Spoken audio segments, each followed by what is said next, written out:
So you took the first step, you got the contact information, and now they ask you to bid on the job.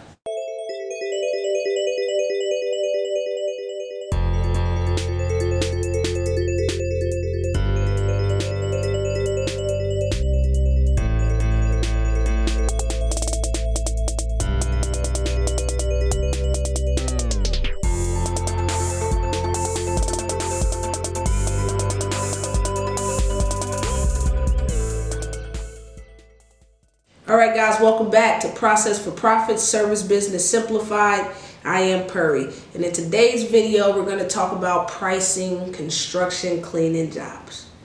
How do we price it? Well, there's really a couple different ways. Really there's only one way that I use, so I'm not even going to discuss the other different ways. One way.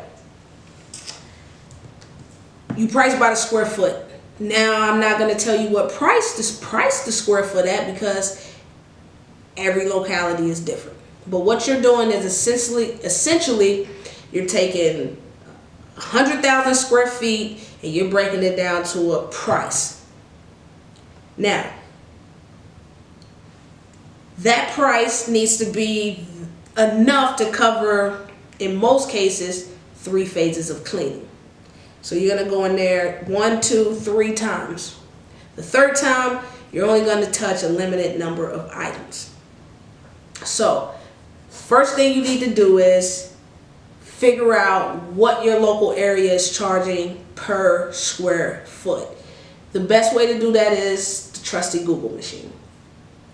Now, it's not a lot of information out there on construction cleaning, and that's why I'm here. I'm trying to create this content because it's changed my life so much. I know it can change a lot of other people's lives. So you want to go into your area and find what price points they're charging. So usually it'll be a price point for residential and a price point for commercial. A lot of you guys starting out are going to be on the residential side.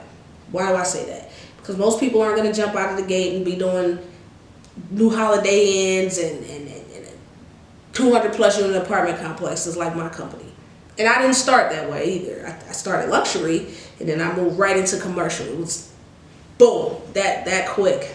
So I'll get into that later. But so what you want to do is get that price. Understand what you're bidding on with that price. So after you get that roundabout price point of, okay, I think I need to be in this area, then you need to break it down based on the type of clean that it is, the type of build that it is.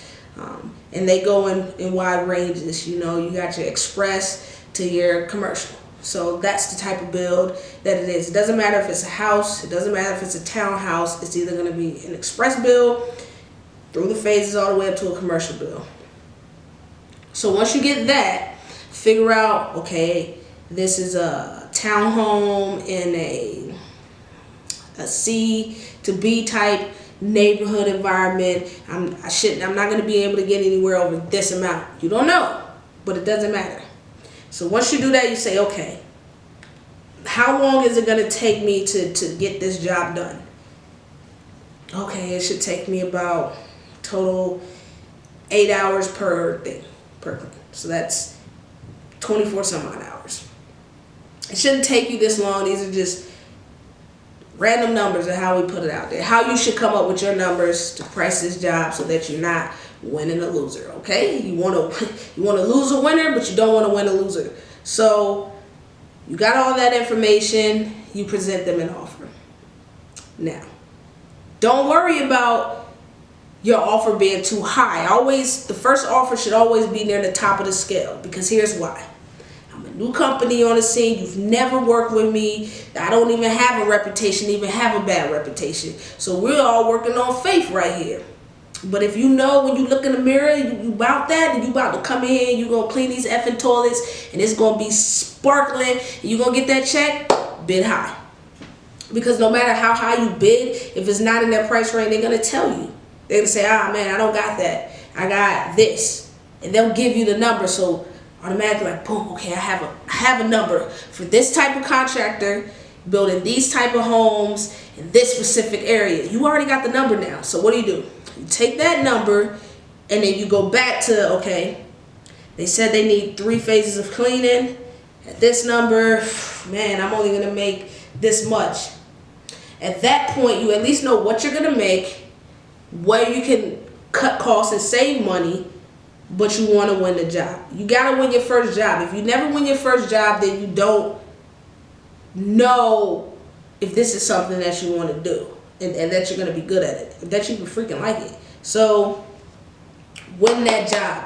When you win that job, you gotta go in there and do it. Regardless of if you end up losing money or not, the fact that you're gonna show up and you're gonna complete that job for them is gonna stand out in their mind. I mean, it's cleaning, guys. It's not a job that people put on a freaking pedestal. And my dog even said, I know, you know. Okay, Marley. Like, it's cleaning. It's not, they're not gonna put you on a pedestal. They're gonna think you don't know, you don't have any skills to do anything else. They don't know that, dude, you're working for the company. You might make $2,500 every 2 weeks. I'm gonna be in this building for a total of 20 hours. And every time I come in this building, I'm gonna get a check of $2,500. So understand that going in. You just try to get your foot in the door, because once you get your foot in the door, the upside is tremendous, man. The amount of money you're gonna make is tremendous. So don't worry about bidding too high, because they'll always come back and tell you their price. But always make sure that you're making money, the company's making money, and you're able to pay your sub if you have a sub. So again, that's Process for Profits, Service Business Simplified. I am Purry. Peace.